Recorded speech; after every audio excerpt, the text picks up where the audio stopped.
ভাষা শহীদদের প্রতি জাতির বিনম্র শ্রদ্ধা। ফ্যাসিস্টদের উত্থান হলে রুখবে ২১-এর চেতনা, বললেন রিজভী। শহীদ মিনারে ফুল দেওয়াকে কেন্দ্র করে বিএনপির দুই পক্ষের সংঘর্ষ। সবাইকে সতর্ক থাকার আহ্বান জানিয়েছেন প্রধান উপদেষ্টা। শেখ হাসিনাকে ৫৭ বার ফাঁসি দেওয়া হবে, মন্তব্য আমানুল্লাহ আমানের। এবার বেনাপোলে বসছে না দুই বাংলার মিলন মেলা। তৃতীয় বিশ্বযুদ্ধ বেশি দূরে নয়, বললেন ট্রাম্প। গাড়ি দুর্ঘটনার কবলে সৌরভ গাঙ্গুলি। শুনছিলেন দিনের খবরের প্রধান প্রধান শিরোনাম, এবার বিস্তারিত।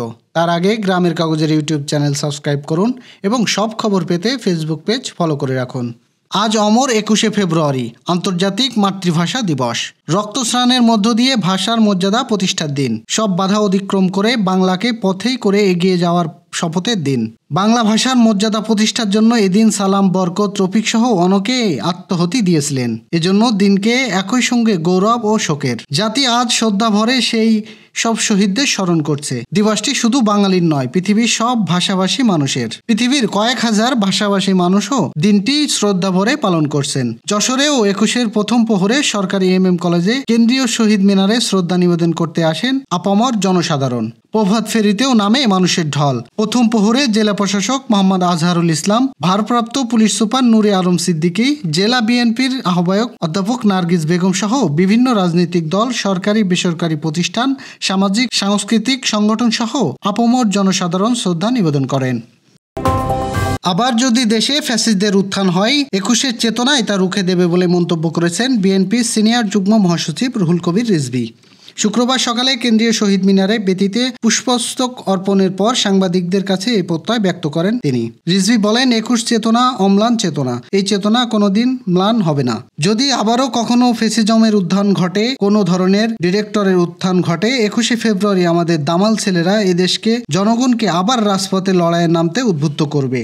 তিনি বলেন, আমরা মনে করি যে ৫২-র ২১শে ফেব্রুয়ারি যুগ যুগ ধরে আমাদের কাছে একটি চেতনা, এমন একটি বিপ্লবিক আদর্শ যা আমাদেরকে উদ্বুদ্ধ করে, যেটাকে কখনোই ধ্বংস করা যায় না, যেটিকে কখনো ম্লান করা যায় না। ২১শে ফেব্রুয়ারি যুগ যুগ ধরে পৃথিবী, মানুষ এবং আমাদের সমাজ সংসার থাকবে ততদিন ২১ আমাদেরকে সাহস যোগাবে এবং লড়াই করতে উদ্বুদ্ধ করবে। ব্রাহ্মণবাড়িয়ার বিজয়নগরে শহীদ মিনারে বিএনপির দুই পক্ষের সংঘর্ষের ঘটনা ঘটেছে।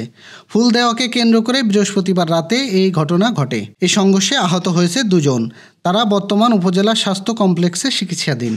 আহতরা বলেন, উপজেলার চম্পকনগর ইউনিয়নের পেটুজিয়ারি গ্রামে সাজু মিয়ার ছেলে বিল্লাল মিয়া ও ইসাপুর ইউনিয়নের মহরম আলীর ছেলে জীবন মিয়া। সংঘর্ষের বিষয়টি নিশ্চিত করে বিজয়নগর থানার ভারপ্রাপ্ত কর্মকর্তা রওশন আলী। তিনি বলেন, ফুল আগে দেওয়া নিয়ে বিএনপির দুই পক্ষের মধ্যে বাকবিতণ্ডা হয়। এক পর্যায়ে তারা সংঘর্ষে জড়ায়।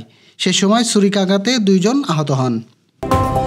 এ দেশে আর কোনো দিন যাতে স্বৈরাচার সরকার ফিরে না আসতে পারে সে বিষয়ে সবাইকে সতর্ক থাকার আহ্বান জানিয়েছেন প্রধান উপদেষ্টা অধ্যাপক ডক্টর মোহাম্মদ ইউনূস। তিনি বলেন, শত শত ছাত্র জনতা, যুবক, কিশোরের রক্তের বিনিময়ে ২৪শে জুলাই অভ্যুত্থান ঘটেছে এবং স্বৈরাচারী সরকারের পতনের মধ্য দিয়ে দেশের নতুন সম্ভাবনার দ্বার উন্মোচিত হয়েছে।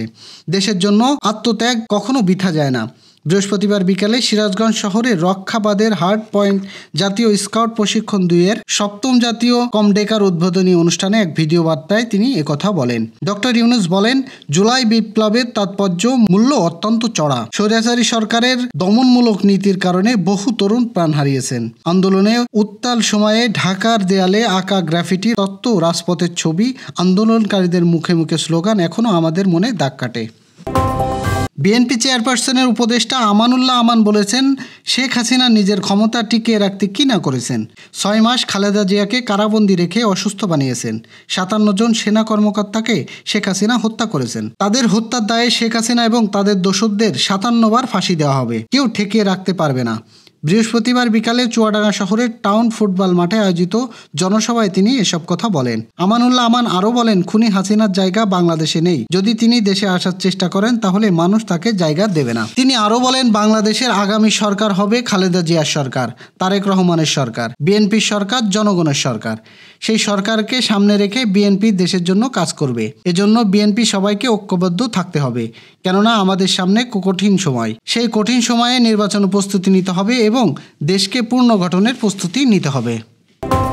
প্রতি বছর যশোরের বেনাপোল চেকপোস্টে নো ম্যাচ ল্যান্ডে ভাষাপ্রেমী মানুষদের এক মিলন মেলা বসত। বুকে কালো ব্যাজ, মুখে ভাইয়ের রক্ত রাঙানো 21শে ফেব্রুয়ারির গান আর নানা রঙের ফেস্টুন, ব্যানার, প্লেকার্ড ও ফুলে ভরে উঠত নো ম্যাচ ল্যান্ড। আবেগঘন পরিবেশে দুই দেশের মানুষ একে অপরকে আলিঙ্গন করে কয়েক মুহূর্তের জন্য ভুলে যেত সব ভেদাভেদ। সীমান্তের কাঁটাতারের বেড়া উপেক্ষা করে ভাষার প্রতি ভালোবাসা দুই দেশের মানুষ অনুষ্ঠানে যোগ দিতেন। ভারত ও বাংলাদেশের সামাজিক সাংস্কৃতিক সংগঠন প্রতি বছর এই মিলন মেলায় অংশগ্রহণ করত। পেট্রাপোল ও বেনাপোল চেকপোস্টে হাজির হতেন হাজার হাজার মানুষ। সীমান্ত রেখার আনুষ্ঠানিকতা ভুলে দুই দেশের মানুষের মধ্যে একাত্মতা আবহ তৈরি হতো। নো ম্যাচল্যান্ডের অস্থায়ী শহীদ মিনার নির্মাণ করা হতো। সেখানে দুই দেশের হাজার হাজার মানুষ পুষ্পস্তক অর্পণ করতেন শহীদ বেদিতে। আবেগ আর ভালোবাসায় মেলবন্ধনে সীমান্ত রেখা যেন গ্লানি হয়ে যেত। কিন্তু এবার সেই পরিচিত দৃশ্য আর দেখা যাবে না। দুই দেশের রাজনৈতিক টানাপোড়েনের এবং কূটনৈতিক সম্পর্কের জটিলতার কারণে এবার যৌথভাবে কোনো মিলন মেলা বা অনুষ্ঠান আয়োজিত হচ্ছে না। তবে পেট্রাপোলে সীমিত পরিসরে একটি ছোট অনুষ্ঠান হবে বলে জানা গেছে। তৃতীয় বিশ্বযুদ্ধ খুব বেশি দূরে নয় বলে সতর্ক করেছেন যুক্তরাষ্ট্রের প্রেসিডেন্ট ডোনাল্ড ট্রাম্প। তবে তিনি এই ঘটনা ঘটতে বাধা দেবেন বলেও দাবি করেছেন।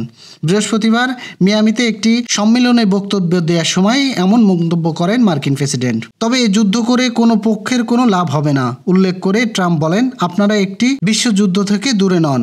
আমি বলছি এটি দূরে নয়। যদি বাইডেন সরকার আর 1 বছর থাকতো তাহলে আপনারা তৃতীয় বিশ্বযুদ্ধ দেখতেন। তবে তার প্রশাসন যুক্তরাষ্ট্রকে এই ধরনের যুদ্ধ জড়াতে দেবে না দাবি করেন প্রেসিডেন্ট। তার দাবি ও যুক্তরাষ্ট্রের এসব যুদ্ধে অংশ নেবে না, বরং সেগুলো বন্ধ করবে।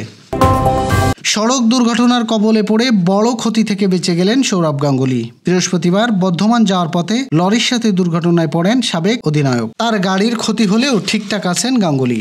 ভারতীয় গণমাধ্যম জানিয়েছেন, দুর্গাপুর এক্সপ্রেসওয়েতে হুগলির দান্দরপুরে ঘটনাটি ঘটে। সে সময় বৃষ্টি হচ্ছিল এবং সৌরভের গাড়িবহরের সামনে একটি লরি ছিল। হঠাৎ সেটি ব্রেক করলে সৌরভের গাড়ি চালকও সময় মতো ব্রেক করেন। তবে পিছনের কিছু গাড়ি নিয়ন্ত্রণ রাখতে পারেনি এবং সৌরভের গাড়িতে আঘাত করে।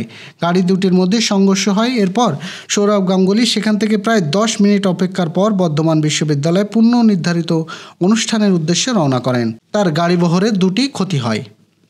এই ছিল দুপুরের আয়োজন। সাথে থাকার জন্য ধন্যবাদ।